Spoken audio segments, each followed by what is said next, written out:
Hi, this is Laura, and I am going to show you some alternative acrylic painting techniques to expand your acrylic painting vocabulary. I've got 6 different techniques that I wanted to do, and you can really just experiment with these on just an inexpensive piece of cardboard, or even if you want to make something more representational. I did this one just on a ripped piece of watercolor paper.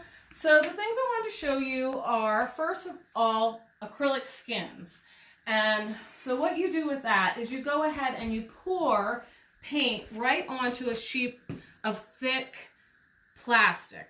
And then once it's dried, I let it dry overnight. You can peel it off, and this is one little bit that I did last night, and it just will peel right off. And then you can go ahead and take some acrylic medium or even just paint, and go ahead and stick it in there. And these are ones that I did earlier with a clear acrylic medium in the background. And then there's paint pouring, where you mix the acrylic paint with some kind of medium. There's paint pouring medium. I just use some matte medium. And the reason that you want to do that is it increases the flow of the paint, but then it also makes it more affordable, because if you're just pouring straight paint, that can get pretty expensive. So just go ahead and mix those, and you can pour that directly onto your surface. And then you're manipulating your surface to get it to drip and to blend. So, and you can get pretty sophisticated with this by just practicing. So we've got pouring, and then the next thing I wanted to show, which people don't always think of, is you can use an old comb to make textures in paint. And so right here, I went ahead and just dragged the comb through paint.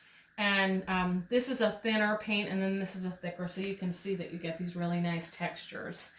Then the next thing I wanted to show you is just making transparent layers by mixing a matte medium with acrylic paint.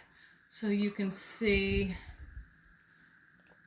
I'm actually doing a layer of this blue on top of the magenta I did earlier, and you can see you start to get a really nice effect.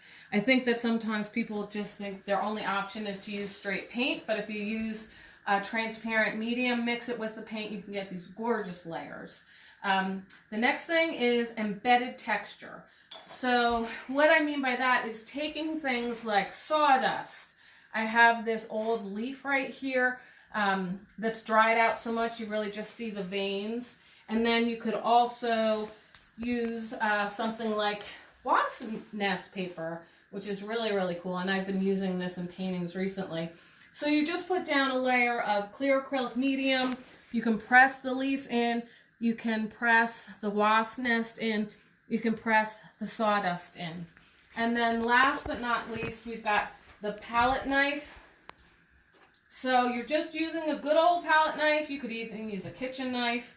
And some artists, this is basically all that they use, and they create a palette knife kind of marks, which is what I did right here. So just going into that thick paint and knifing that paint on. It can be thin, it can be thick, another thing that you can play with. So that's all I have to show you for today. I'm going to think of some more techniques and do another video later in the week. Bye!